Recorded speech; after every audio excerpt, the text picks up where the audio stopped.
என்ன அங்கே பார்த்துட்டு இருக்கீங்க? வாங்க.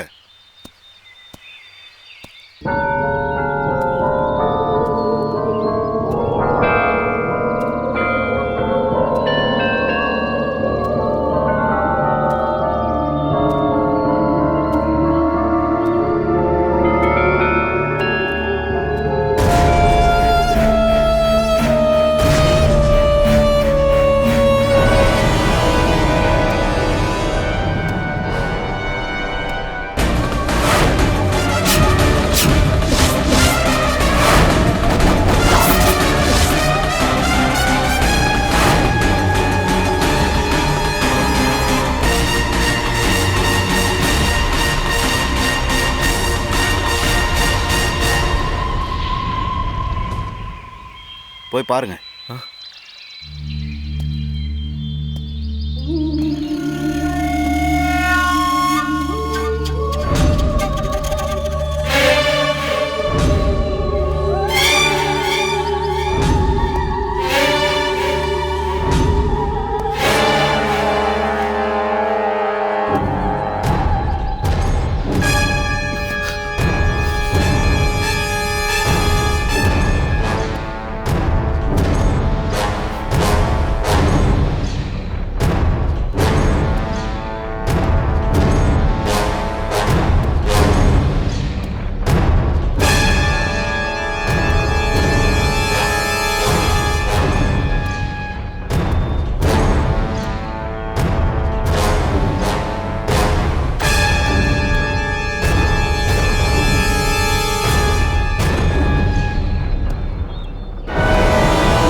மகேஷ், நேற்று உங்ககிட்ட கேட்டதை பற்றி தான் திரும்பவும் கேட்குறேன். நீங்கள் எதையாவது எங்ககிட்ட மறைச்சி அதை நாங்களாக கண்டுபிடிச்சோம்னா எங்களோட நடவடிக்கை ரொம்ப கடுமையாக இருக்கும். 2 நாளாக நீங்கள் ரகுவை காண்டாக்ட் பண்ணியிருக்கீங்க. அதில் 30 மிஸ்ட் கால்ஸ் இருக்குது. ஆமாம். நீங்கள் எதுக்கு இத்தனை தடவை ஃபோன் பண்ணீங்கன்னு நான் தெரிஞ்சுக்கலாமா? ஒரு 2 நாள் முன்னாடி நான் சென்னைக்கு போகிறதா இருந்தேன். அப்போ தான் நீங்கள் வந்து போகாதீங்க, ஒரு 2 நாள் தங்கிட்டு போங்கன்னு கேட்டீங்க. அடுத்த நாள் காலையில் ரகு எனக்கு ஃபோன் பண்ணான். சில முக்கியமான டாக்குமெண்ட்ஸில் நீ சைன் பண்ணணும், எப்படி பண்ணலான்னு கேட்டான். நான் தான் அவனை கிளம்பி ஏற்காடுக்கு வர சொன்னேன். சரிங்க மகேஷ், அவர் ஏற்காடு கிளம்புறேன்னு சொல்லி 2 நாள் ஆச்சு, வந்து சேரலை. உங்களுக்கு ஏன் எந்த சந்தேகமும் வரல? சந்தேகம் வந்துச்சு சார். அதனால தான் ஆஃபீஸ்க்கு ஃபோன் பண்ணி அவன் எப்போ கிளம்புனான்னு கேட்டேன். அவன் 2 நாளுக்கு முன்னாடியே கிளம்பிட்டான்னு சொன்னாங்க. ஃபோன் வேற ரிங் ஆகிட்டே இருந்தது, எடுக்கலையா? வேற ஏதாவது முக்கியமான விஷயத்துக்கு போயிருப்பான்னு நான் நினச்சிட்டேன். இன்னைக்கு காலையில் கூட பலமுறை அவனுக்கு ட்ரை பண்ணேன். எடுக்காத பட்சத்தில் போலீஸ் ஸ்டேஷனில் கம்ப்ளைண்ட் கொடுக்கலான்னு நினச்சேன். அதுக்குள்ளே நீங்கள் கூப்பிட்டுட்டீங்க. ரகு உங்களுக்கு எத்தனை வருஷமாக தெரியும்? காலேஜ் டேஸில் இருந்து. மிஸ்டர் மகேஷ், நான் ஏற்கனவே உங்ககிட்ட கேட்டது தான். அந்த பெய்ட் கில்லர் திலீப்போட நம்பருக்கு நீங்கள் நிறைய தடவை ஃபோன் பண்ணியிருக்கீங்க. அவனும் ஏற்காடு வந்திருக்கான், நீங்களும் ஏற்காடில் இருக்கீங்க. அவனோட கார் இங்கே இருக்குது, அதில் ரகுவோட பணம் இருக்குது. இதெல்லாம் வச்சு தான் நான் உங்களை விசாரிச்சுட்டு இருக்கேன். பதில் சொல்லுங்கள். நீங்கள் சம்மந்தப்பட்டது எல்லாமே மர்மமாகவே இருக்கே. அதான் சார் எனக்கும் தெரியல. நான் மன நிம்மதியை தேடி ஏற்காடுக்கு வந்தேன். ஆனால் இங்கே வந்ததுக்கப்புறம் தான் ஏன்னா இங்கே வந்தோன்னு இருக்கு. ஓகே மிஸ்டர் மகேஷ், ரகுக்கு யாராவது எதிரிகள் இருக்காங்களா? இல்லை சார், எனக்கு தெரிஞ்ச எதிரிங்க யாரும் இல்லை. உங்கள் ஃப்ரெண்டு தானே அவர்? எல்லா விஷயங்களையும் உங்ககிட்ட ஷேர் பண்ணிக்க மாட்டாரா? ஷேர் பண்ணிப்பான் சார். ஆனால் அவனை கொலை பண்ணுற அளவுக்கு எதிரிங்க யாருன்னு தான் எனக்கு தெரியல. ரகுவோட கேரக்டர் எப்படி?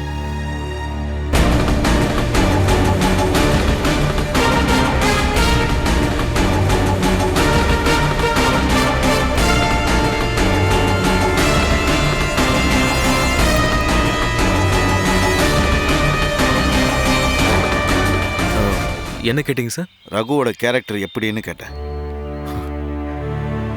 ரொம்ப நல்லவன் சார். ஓகே மகேஷ், ரகுவோட கொலையில் உங்களுக்கு யார் மேலேயாவது டவுட் இருக்கா? இல்லை சார், அவன் செத்துட்டாங்கிறதே என்னால் ஜீர்ணிக்க முடியல. பாவம் சார், அவனுக்கு யாருமே இல்லை.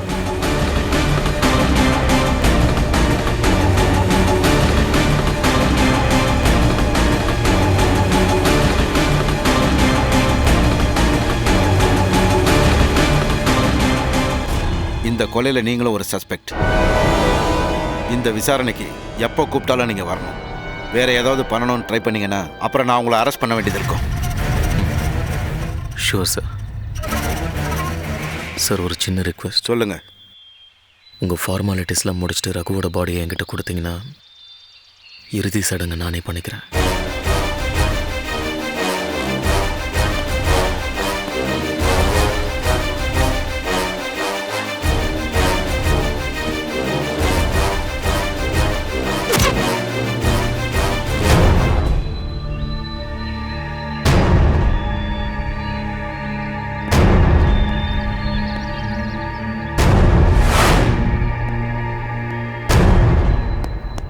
வணக்கம் சார். நீங்கள் ஃபோனை கொடுக்க சொன்ன இடத்துல நான் கொடுத்துட்டேன் சார். அதெல்லாம் இருக்கட்டும். அன்னைக்கு நியூஸ் பேப்பர் வாங்க சொல்லும் போது ஒருத்தர் ஓடனானே, யார் அந்த சொக்கனா சார்? ஆமாய்யா. அவனுக்கும் இந்த மகேஷுக்கும் என்ன லிங்க்னு தெரியல. அவன் அங்கே தான் மறைஞ்சிருந்தான்.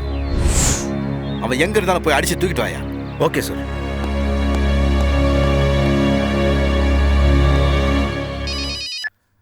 சொல்லுங்க கார்த்திகேயன். சார், திலீப் கேஸில் ஒரு இம்ப்ரூவ்மெண்ட் சார். ஆளை ட்ரேஸ் பண்ணிட்டீங்களா இல்லையா? இல்லை சார், பட் அவன் காரை கண்டுபிடிச்சிட்டோம். Very good. சரி, எந்த இடத்துல? ஏற்காடு பக்கத்தில் ஒரு காஃபி எஸ்டேட்டில் சார். ஓ, ஆனால் காருக்குள்ள ஒரு டெட் பாடி இருக்கு சார். என்ன சொல்றீங்க கார்த்திகேயன்? ஆமாம் சார். யாரோட பாடி அது? ஓகே கார்த்திகேயன், முழுசா விசாரணை பண்ணுங்க. கார்ல ஃபிங்கர் பிரிண்ட்ஸ் கிடைக்குதான்னு பாருங்க. எல்லா கோணத்திலையும் விசாரிச்சு எவ்வளவு சீக்கிரம் திலீப்பை பிடிக்க முடியுமோ அவ்வளவு சீக்கிரத்துல பிடிங்க.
என்னடா பண்ணிட்டு இருக்க? ஆ?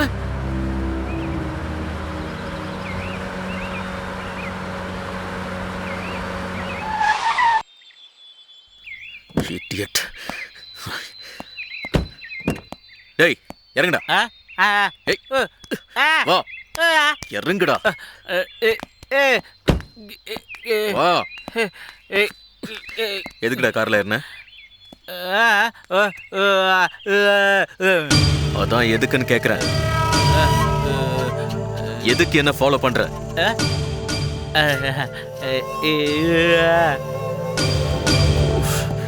அதான் அன்னைக்கு 10,000 ரூபாய் கொடுத்தல, திரும்ப திரும்ப எதுக்கு என்ன ஃபாலோ பண்ற?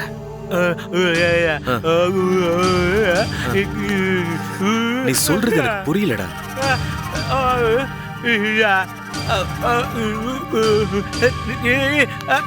யாரு போலீஸ்காரன் போடிக்கிட்டானா? டேய் இப்ப அதுக்கு நான் என்ன பண்ணணும்?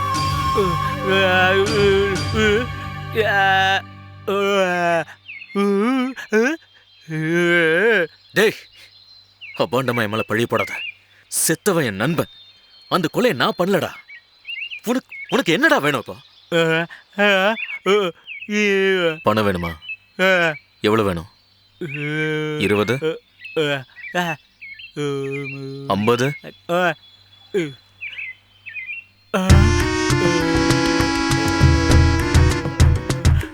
1,00,000? இப்ப இல்ல, நாளை காலையில 10 மணிக்கு இதே ரோடு பிகினிங்ல வந்து நில்லு. ஆரம்பத்துல வந்து நில்லு. கொடுக்குறேன்.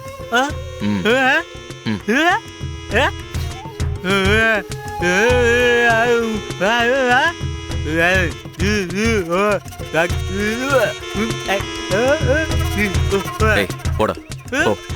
கொண்டு வரேன் போ. டேய் நடந்து போ.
என்னங்க என்னாச்சு?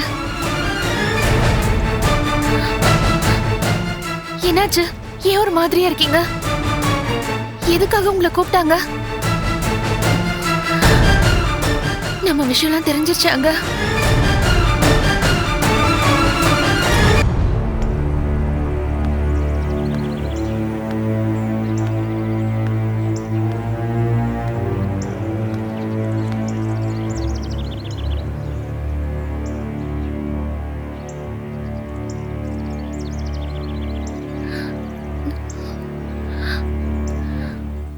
என்னாச்சுங்க? ரகு செத்துட்டான்.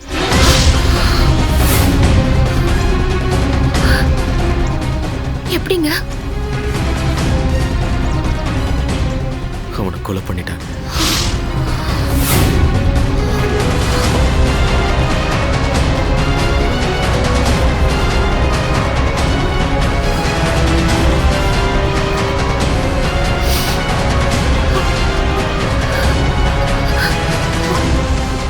என்னங்க சொல்றீங்க?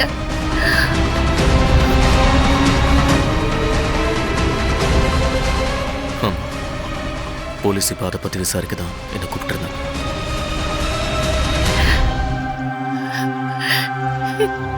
யாருங்க? எதுக்காக கொலை பண்ணாங்க? என்னங்க நடக்குது இங்க? தெரியல ராதா. நம்ம திலீப்பை கொண்டு போட்ட அதே பொம்மை காட்டுக்குள்ளதான் திலீப்போட கார் நிக்குது. அந்த காருக்குள்ளதான் ரகுவோட பணம் கிடக்குது. என்ன சோதனைங்க இது? நம்மள நிம்மதியாவே இருக்க விட மாட்டாங்களா? ரகுவோட பணத்தை பார்க்கும்போது என்னால என்ன கண்ட்ரோல் பண்ணிக்க முடியல ராதா.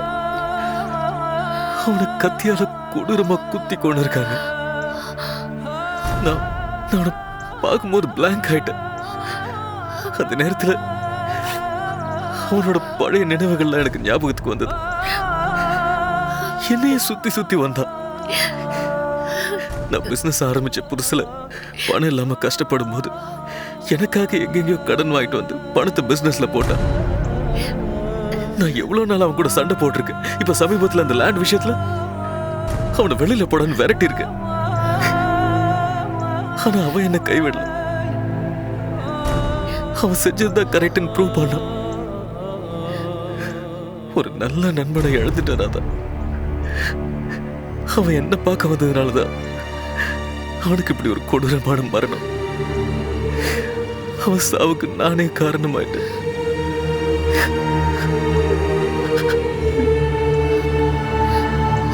யாரோ நம்மள ட்ராப் பண்ண பாக்குறாங்க. உங்களே குறி வச்சு தாக்குற மாதிரி இருக்கு. எவ்வளவு அதிர்ச்சி தாங்க நம்ம தாங்குவோம்? அதிர்ச்சி மேல அதிர்ச்சியா? என் கருவுக்கு ஏதாவது ஆயிடுமோன்னு எனக்கே பயமா இருக்குங்க. ரகுக்கு யாருங்க எதிரி? தெரியல ராதா. யாருக்கு யார் எதிரியாக்குறாங்கன்னு எதுவுமே தெரியல.